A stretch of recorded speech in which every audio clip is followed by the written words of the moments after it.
ನಮಸ್ಕಾರ ಸ್ನೇಹಿತರೆ.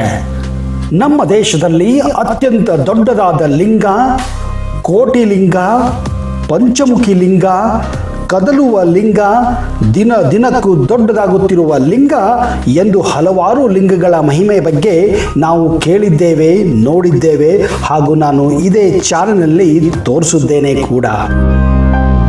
ಆಶ್ಚರ್ಯಕರವಾದ ಸಂಗತಿ ಎಂದರೆ ಒಂದೇ ನದಿಯೊಳಗೆ ಸಹಸ್ರಾರು ಲಿಂಗಗಳನ್ನು ಒಂದೇ ಸ್ಥಳದಲ್ಲಿ ನೀವು ಏನಾದರೂ ನೋಡಿದ್ದೀರಾ ಅಥವಾ ಕೇಳಿದ್ದೀರಾ? ಇದು ನಿಜವೇ ಎಂದು ಉದ್ಗಾರ ತೆಗೆಯುವ ಮುಂಚೆ ನಾನು ಇದು ಹೌದು ಎಂದು ಸಾಬೀತುಪಡಿಸ್ತಾ ಇದ್ದೀನಿ ಸ್ನೇಹಿತರೆ. ಅಂತಹ ಒಂದು ಸ್ಥಳ ಅದು ನಮ್ಮ ಕರ್ನಾಟಕದಲ್ಲಿ ಇದೆ ಅಂದರೆ ನೀವು ನಂಬಲೇಬೇಕು. ಬನ್ನಿ ಸ್ನೇಹಿತರೆ, ಇವತ್ತಿನ ಈ ವಿಡಿಯೋದಲ್ಲಿ ನಿಮಗೆ ಅಂತಹ ಆಶ್ಚರ್ಯಕರ ಸಹಸ್ರಲಿಂಗ ಇರುವಂತಹ ಜಾಗದ ಸಂಪೂರ್ಣವಾದಂತಹ ಮಾಹಿತಿಯನ್ನು ಕೊಡಕ್ಕೆ ಹೋಗ್ತಾ ಇದ್ದೀನಿ. ಒಂದು ವೇಳೆ ನೀವು ಈ ಚಾನಲನ್ನು ಇನ್ನೂ ಸಬ್ಸ್ಕ್ರೈಬ್ ಮಾಡದೇ ಇದ್ದರೆ ದಯವಿಟ್ಟು ಈಗಲೇ ಸಬ್ಸ್ಕ್ರೈಬ್ ಮಾಡಿ, ಜೊತೆಗೆ ಬೆಲ್ ಐಕನ್ ಕೂಡ ಪ್ರೆಸ್ ಮಾಡಿ ಸ್ನೇಹಿತರೆ.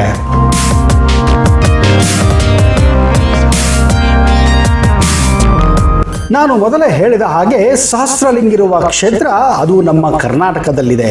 ಅದು ಉತ್ತರ ಕನ್ನಡ ಜಿಲ್ಲೆಯ ಸಿರಸಿಯಿಂದ ಕೇವಲ 15 ಕಿಲೋಮೀಟರ್ ದೂರದಲ್ಲಿದೆ ಸ್ನೇಹಿತರೆ.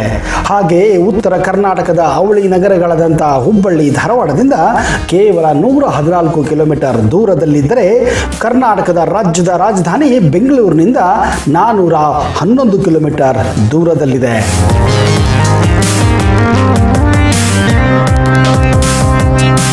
ಅತ್ಯಂತ ಸುಂದರವಾಗಿರುವಂತಹ ಶಾಲ್ಮಲಾ ನದಿಯ ಹರಿವಿನಲ್ಲಿ ಇರುವ ಕಲ್ಲು ಬಂಡೆಗಳ ಮೇಲೆ ಬಹಳಷ್ಟು ಲಿಂಗ ಮತ್ತು ನಂದಿ ವಿಗ್ರಹಗಳನ್ನು ಕೆತ್ತಿದ್ದಾರೆ.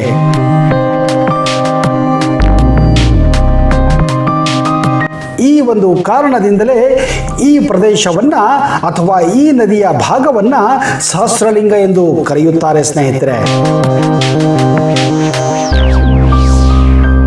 ಇಲ್ಲಿ ಹರಿಯುವ ಪುಣ್ಯ ನದಿ ಶಾಲ್ಮಲಾ ನದಿ ಹಲವಾರು ಭಕ್ತರನ್ನ ಆಕರ್ಷಿಸುತ್ತದೆ.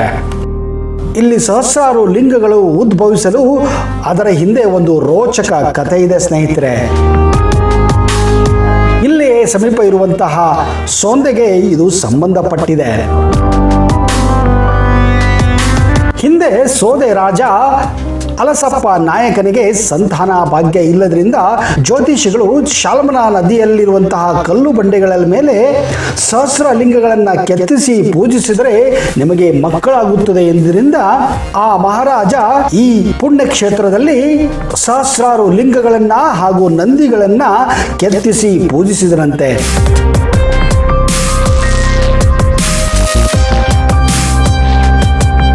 ಹೀಗೆ ಮಾಡುವುದರಿಂದ ಅವನಿಗೆ ಮಕ್ಕಳ ಭಾಗ್ಯವೂ ದೊರೆತೆಂದು ಇತಿಹಾಸ ಸಾರುತ್ತದೆ ಸ್ನೇಹಿತರೆ. ಹಾಗೆ ನೋಡಿದರೆ ಕೆಲವೊಂದು ಲಿಂಗಗಳು ಪ್ರಾಕೃತಿಕ ರಚನೆಯಂತೆಯೂ ಕಾಣುತ್ತದೆ. ಯಾವಾಗಲೂ ಸದಾ ನೀರು ಹರಿಯುವುದರಿಂದ ಇವುಗಳಿಂದಲೂ ಕೂಡ ಈ ಲಿಂಗ ಉದ್ಭವಿಸಿರಬಹುದು ಎಂದು ಇನ್ನೂ ಕೆಲವರ ವಾದವಾಗಿದೆ. ಶಾಲ್ಮಲಾ ನದಿಯ ಒಟ್ಟು ಜಾಗವನ್ನು ಸಂರಕ್ಷಿತ ಪ್ರದೇಶವೆಂದು ಘೋಷಿಸಲಾಗಿದೆ. ಇಲ್ಲಿ ಸಮೀಪದಲ್ಲಿ ಹಲವಾರು ಕಾಡು ಹಣ್ಣುಗಳು, ಸುವಾಸಿತ ಹೂಗಳನ್ನು ನೀವು ಕಾಣಬಹುದು, ರುಚಿ ಕೂಡ ನೋಡಬಹುದು ಸ್ನೇಹಿತರೆ. ಶಿರಸಿಯ ಹತ್ತಿರದಲ್ಲಿರುವಂತಹ ಸಹಸ್ರಲಿಂಗದಂತೆ ಕಂಬೋಡಿಯಾದಲ್ಲಿಯೂ ಕೂಡ 1000 ಶಿವಲಿಂಗಗಳನ್ನು ನೀವು ಕಾಣಬಹುದು. ಇಲ್ಲಿ ಶಿವ, ಬ್ರಹ್ಮ, ವಿಷ್ಣು, ರಾಮ, ಲಕ್ಷ್ಮಿ ಮತ್ತು ಹನುಮಂತನ ಕೆತ್ತನೆಯ ವಿಗ್ರಹಗಳು ಕೂಡ ಇವೆ. 12ನೇ ಶತಮಾನದಲ್ಲಿ ಆಳಿದ ಸೂರ್ಯವರ್ಮನ್ ಹಾಗೂ ಉದಯಾದಿತ್ಯ ವರ್ಮನ್ ರಾಜರು ಶಿಲ್ಪಗಳು ಹಾಗೂ ಶಿವಲಿಂಗಗಳನ್ನು ಸ್ಥಾಪಿಸಿದರು ಎನ್ನಲಾಗುತ್ತದೆ. ಈ ನದಿಯಲ್ಲಿ ಎಲ್ಲಿ ನೋಡಿದರೂ ಶಿವಲಿಂಗವು ಅತ್ಯಂತ ರಮಣೀಯವಾಗಿ ಕಾಣುವುದರಿಂದ ಭಕ್ತಿಯು ಆವರಿಸುತ್ತದೆ. ಶಿವ ಭಕ್ತರಿಗಂತರೂ ಇದು ಅತ್ಯಂತ ಸೂಕ್ಷ್ಮ ಸ್ಥಳವಾಗಿದೆ. ಇಲ್ಲಿ ಹಲವಾರು ಭಕ್ತರು ದಿನನಿತ್ಯ ಶಿವನನ್ನು ಆರಾಧಿಸಲು ಬರುತ್ತಾರೆ. ಅದರಲ್ಲಿಯೂ ಶಿವರಾತ್ರಿಯ ಸಮಯದಲ್ಲಂತರೂ ಇಲ್ಲಿ ಸಹಸ್ರಾರು ಭಕ್ತರು ಆಗಮಿಸಿ ಸಹಸ್ರಾರು ಲಿಂಗಗಳ ಧ್ಯಾನ ಮಾಡುತ್ತಾರೆ. ಈ ಸುಂದರ ಸಹಸ್ರಲಿಂಗಗಳನ್ನು ನೀವು ಮಳೆಗಾಲದಲ್ಲಿ ಅಷ್ಟು ಗೋಚರವಾಗುವುದಿಲ್ಲ, ಯಾಕೆಂದ್ರೆ ಶಾಲ್ಮಲಾ ನದಿಯು ಆವಾಗ ರಭಸದಿಂದ ಹರಿಯುತ್ತಾ ಇರುತ್ತದೆ. ಹೀಗಾಗಿ ಸಹಸ್ರಲಿಂಗವನ್ನು ಭೇಟಿ ಕೊಡಲು ಅತ್ಯುತ್ತಮ ಸಮಯ ಅಂದರೆ ಅದು ಡಿಸೆಂಬರ್ನಿಂದ ಏಪ್ರಿಲ್ ತಿಂಗಳ ಮಧ್ಯೆ. ಬೇಸಿಗೆಗಾಲದಲ್ಲಿ ನೀವು ಭೇಟಿ ಕೊಡುವುದರಿಂದ ಇಲ್ಲಿನ ಲಿಂಗಗಳು ನಿಮಗೆ ಎಲ್ಲಿ ನೋಡಿದರಲ್ಲೂ ಕಾಣುತ್ತವೆ ಸ್ನೇಹಿತರೆ.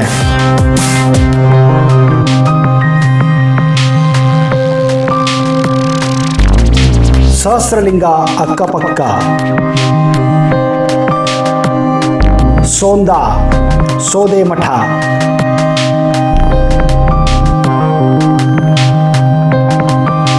ಸ್ವರ್ಣವಲ್ಲಿ ಮಠ,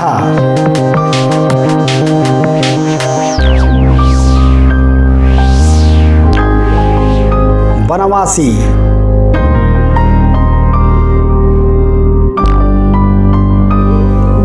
ಮಾರಿಕಾಂಬಾ ದೇವಸ್ಥಾನ, ಹುಂಚಳ್ಳಿ ಜಲಪಾತ,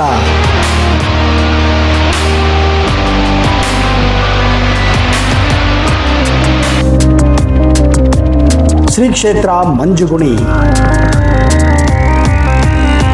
ಸ್ನೇಹಿತರೆ, ಒಂದು ವೇಳೆ ನೀವು ಶಿರಸಿ, ಸಿದ್ದಾಪುರ, ಯಲ್ಲಾಪುರಕ್ಕೆ ಹೋದರೆ ದಯವಿಟ್ಟು ಸಹಸ್ರಲಿಂಗಕ್ಕೆ ಭೇಟಿ ಕೊಡಿ.